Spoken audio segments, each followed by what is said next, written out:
Minal masjidil haram ilal masjidil aqsa alladhi barakna haulahu linuriyahu min ayatina. Ini ahli syurga, ini ahli kebenaran. Akan tetapi semua peristiwa itu, semua cerita itu selama ini kan gaib. Hanya cerita doang. Kita tidak pernah menyaksikan semua itu. Apakah kita layak disebut umat Islam? Allahnya saja tak dapat disaksikan. Muhammadnya saja tak dapat disaksikan. Apakah kita sudah masuk Islam? Masuk Islamnya versinya hawa nafsu. Masuk Islamnya versinya Dajjal. Masuk Islamnya versinya Fir'aun. Masuk Islamnya versinya Ya'jud wa Ma'jud. Yang mana di dalam hatinya yang berkuasa atas diri manusianya. Yang mana di hatinya yang berkuasa atas badan-badan ini masih manusianya di hatinya. Maka batallah apa yang dipergerakkan oleh manusianya. Maka batallah apa yang diperankan oleh manusianya. Karena mana mungkin wayang bisa berperan sendiri tanpa sang dalang. Manakah mungkin ciptaan itu bisa jadi tanpa yang menciptakan? Contoh, apakah mungkin baju yang saya pakai, kopiah yang saya pakai ini bisa tercipta tanpa manusia yang menciptakan? Tanpa hidup yang ada pada manusia yang menciptakan? Apakah baju dan kopiah ini bisa berjalan sendiri, bisa ke sana ke sini sendiri, bisa bergeleng-geleng sendiri tanpa dipakai oleh yang punya? Tentunya bila baju atau kopiah ini saya copot, saya letakkan, tentunya ya ndak bisa apa-apa.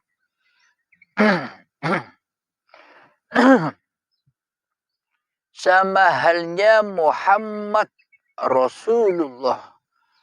Hamba-hamba Allah ini tanpa uripe Allah, maka takkan pernah ada cerita.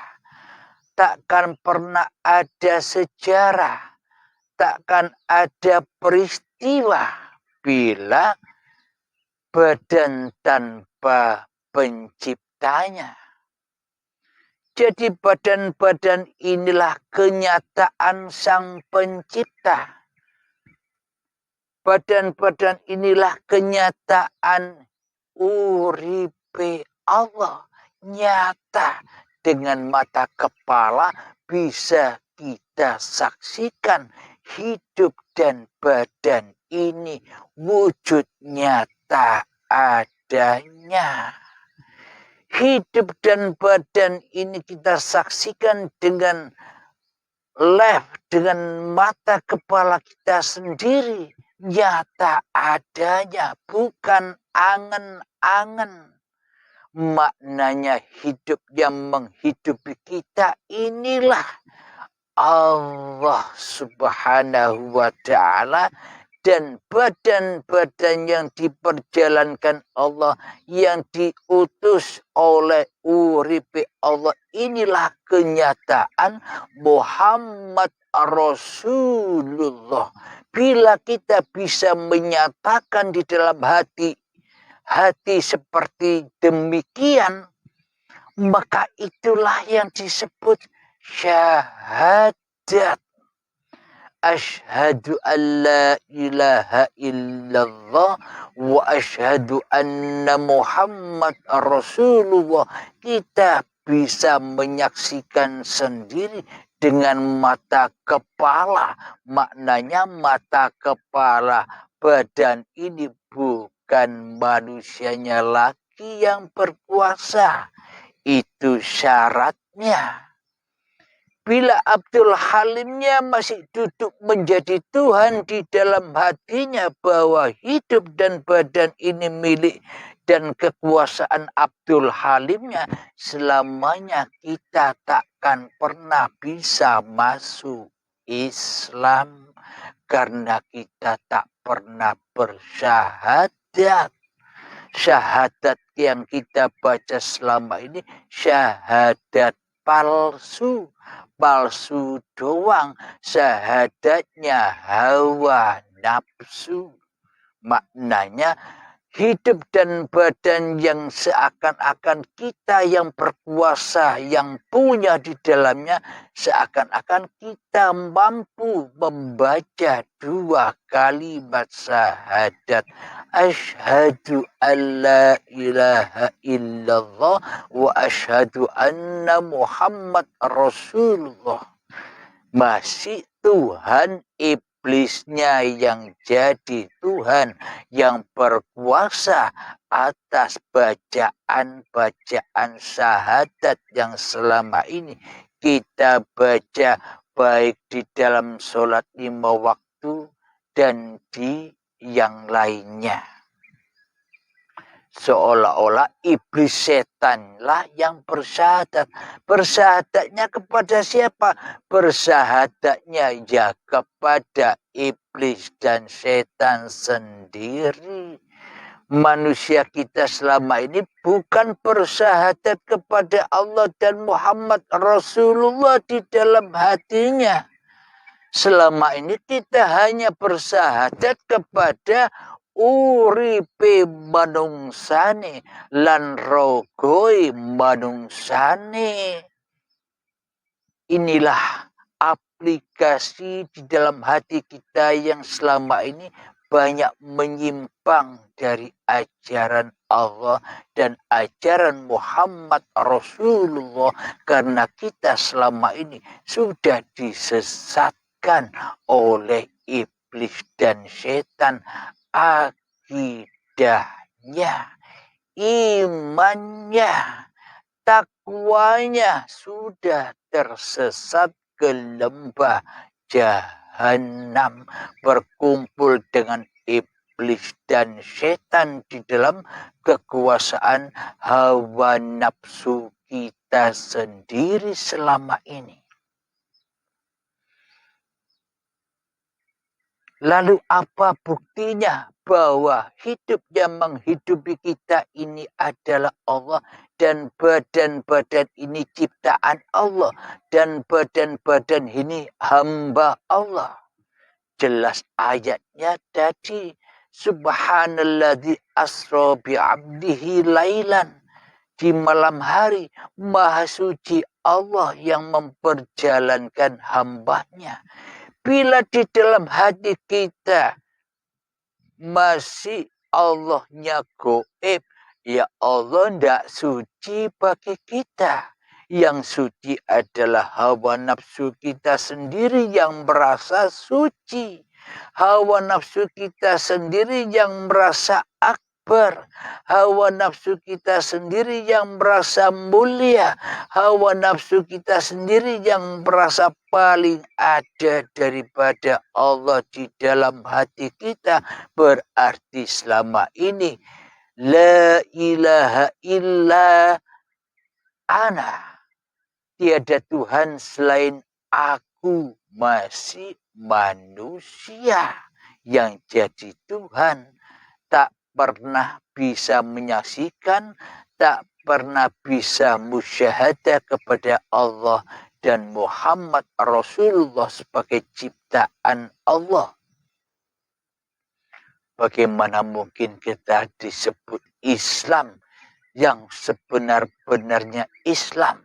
Bagaimana mungkin kita disebut inna dina indallahil Islam bila hati kita tidak Islam, bila hati kita masih kufur, bila hati kita masih ingkar kepada Allah dan Muhammad Rasulullah Sallallahu Alaihi Wasallam di dalam hati kita.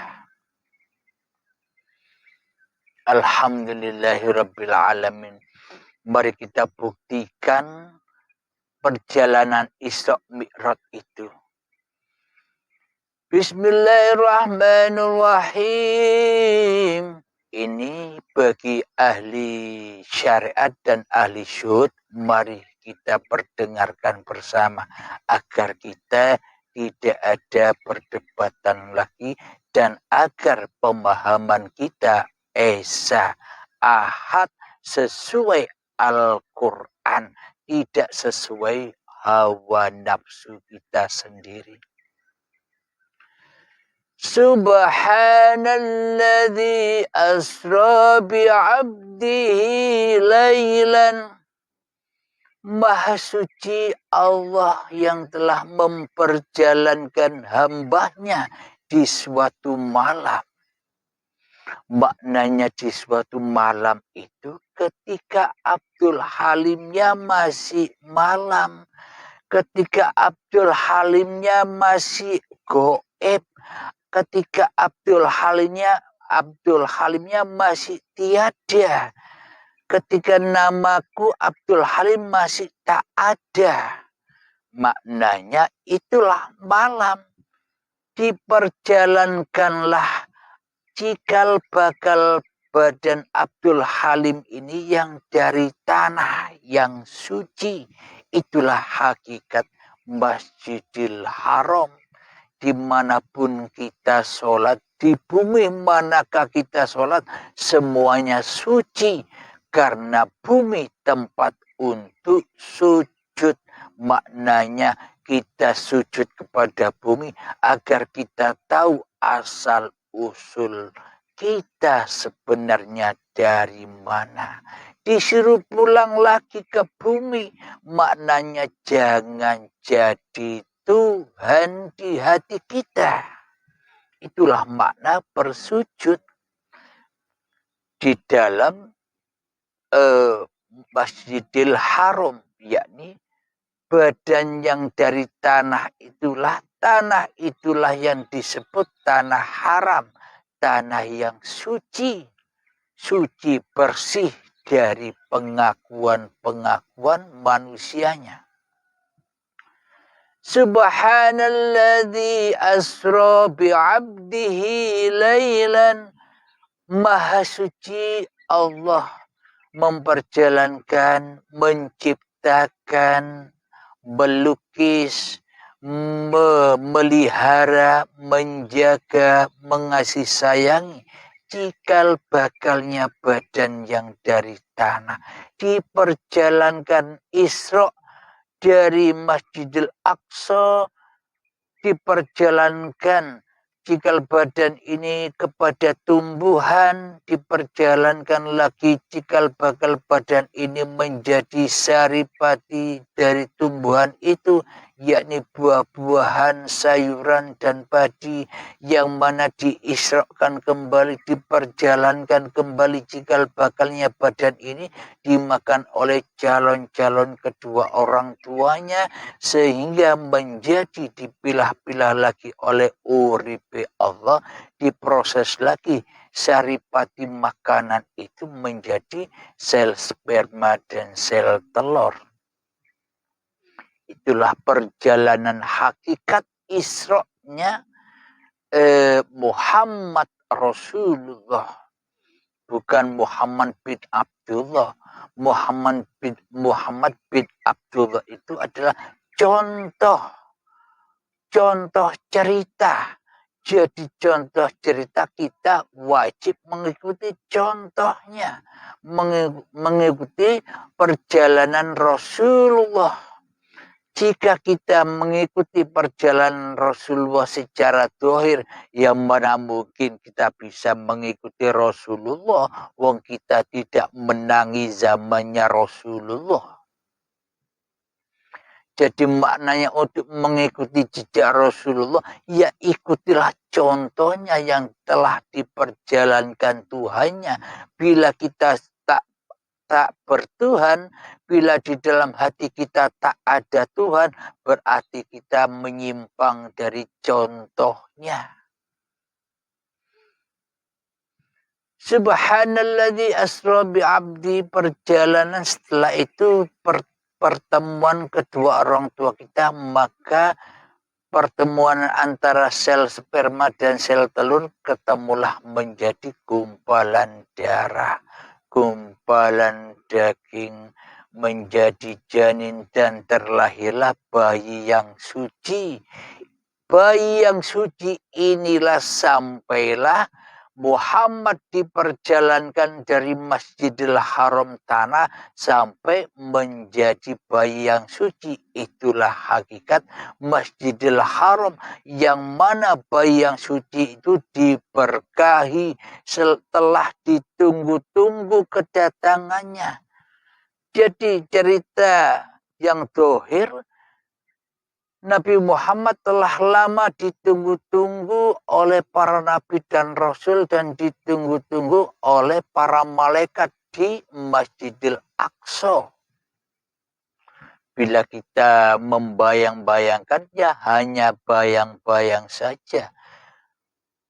Kenyataannya syahadatnya adalah bayi yang terlahir itulah Masjidil Aqsa yang telah lama ditunggu-tunggu oleh ayah, ibu, serta sanak saudaranya.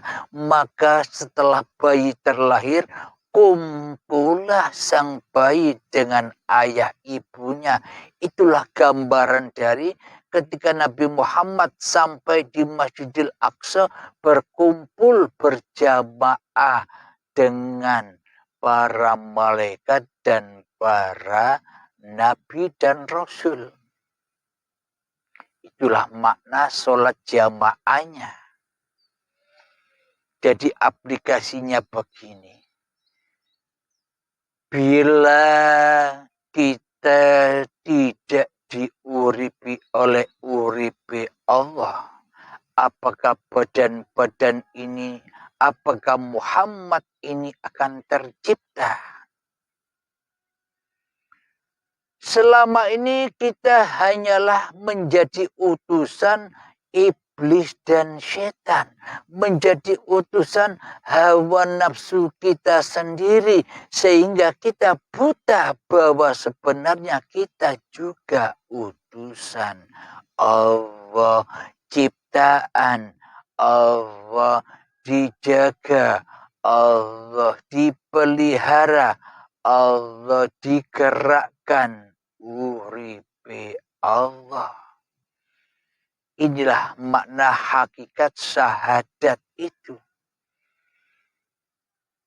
Kemudian diperjalankan lagi Muhammad di suatu malam. Jadi maknanya perjalanan di suatu malam ketika kita kan belum ada. Kita masih gaib. Kita masih tak ada ketika perjalanan dari Masjidil Haram sampai Masjidil Aqsa yang diberkahi, sampai terlahirnya bayi yang suci itu kan kita tidak ada. Kita tidak tahu.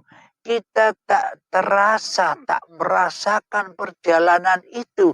Karena semua perjalanan itu sejak dari tanah sampai jadi bayi, bukan kita yang berjalan sendiri. Maknanya kita diperjalankan oleh uripe Allah. Kenyataan inilah yang dimaksud Isra Mi'raj. Secara hakikatnya itu sudah ada pada kitab-kitab suci. Kitab Al-Quran ini sejatinya menceritakan masing-masing diri kita sendiri. Maka ikra kitabak, bacalah kitabmu.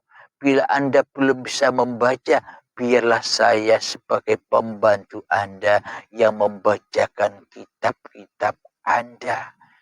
Kitab-kitab sejati Anda, kitab-kitab Lauh Mahfuz Anda, kitab-kitab kodok dan kodar Anda. Saya bantu membacakan di semua paparan-paparan channel Uripe Allah ini. Maknanya saya hanya membacakan kitab-kitab Anda semua. Membacakan sejarah-sejarah Anda semua. Bila Anda hanya memperdalam, hanya membaca kitab yang di luar, Anda selamanya tersesat. Bila kitab diri Anda tak Anda baca, bila asal-usul Anda tak Anda baca, semuanya syahadatnya palsu. Bila tidak membaca syahadat diri, bila tidak kembali kepada hakikat jati diri manusianya yang tak ada, yang malam, yang goib, yang nampak, yang ora wujud. Alhamdulillahirrabbilalamin. Jadi cerita ketika Kanjeng Nabi Muhammad sampai di dalam Masjidil Aqsa yang diberkahi, maka ketika bayi terlahir, maka diberkailah bayi itu, disayang, dibuai, dibelai oleh orang tuanya. Sudah ditunggu-tunggu lama oleh kedua orang tuanya. Setelah itu berjamaahlah antara anak dan kedua orang tuanya. Sholat berjamaah, maknanya bayi itu sholat berjamaah dengan kedua orang tuanya. Kenapa disebut bayi itu sholat? Karena bayi tidak ngaku-ngaku jadi Tuhan di dalam hatinya. Itulah makna sholat berjamaah itu. Berjamaah dengan siapa? Hidup badan ini berjamaah dengan Uripe Allah. Jadi jelaslah apa yang kita perdebatkan selama ini. Oh, ternyata perjalanan kita semua ahad sama, baik bagi saudara kita yang masih duduk di tatanan syariat dan saudara kita yang duduk di tatanan musyahadah. Tasawuf itu maknanya perjalanannya sama. Inilah titik temunya. Jangan kau beda-bedakan lagi antara satu dengan yang lain. Perjalanan kita semua sama, dari tanah sampai menjadi bayi yang suci, yang mana bayi selalu bersyahadat dengan mata kepalanya bahwa hidup ini Allah dan badan-badan inilah hamba Allah, ciptaan Allah, utusan Allah. Badan inilah yang diutus oleh hidup ke sana dan kemari. Badan diutus sholat, badan diutus ibadah, badan diutus bekerja, badan diutus duduk, badan diutus berdiri, badan diutus merokok, badan diutus ngopi, badan diutus apa saja. Bila di dalam hati kita yang jadi Tuhan masih hawa nafsu kita sendiri, maka badan-badan ini hanya diutus oleh iblis dan setan. Bila demikian, apakah kita ngaku-ngaku orang Islam? Syahadat tak pernah, bertuhan tak pernah, apalagi menyaksikan Rasulnya Muhammad Rasulullah tak pernah selama ini, hanya bayang-bayang dan angan-angan saja. Apakah sudah kita dikatakan Islam di sisi Allah? Inna dina indallah Islam. Apakah hati kita bisa selamat menuju Allah? Selama ini hati kita kan hanya pulang dan pulang kepada iblis dan setan di lembah neraka, di lembah jahanam, di lembah hawa nafsunya sendiri. Mana mungkin bila kita di dalam hati kita hanya menyaksikan kehidupan diri manusia kita dan nama diri manusia kita atas badan ini, kita masuk agamanya iblis dan setan, apakah mungkin kita mengaku-ngaku sudah beragama Islam di sisi Allah? Sudah selamat atas hidup dan badan ini kembali kepada Allah. Roji'un kepada Allah. Nah, inilah yang harus kita kejar, PR yang kita kejar. Kapan kita kembali? Jangan sampai kedahuluan mati. Jangan sampai kedahuluan ajal menjemput, menyadari itu semua. Kalau sampai ajal menjemput tiba, kita baru sadar, ya paksa dan disiksalah saat itu. Dengan ketemu hari pembalasan, hari perhitungan, yang mana selama ini kita yang jadi Tuhan diperhitungkan oleh Allah, diambil lagi hak-hak Allah, hartanya diambil paksa semua, karena harta bukan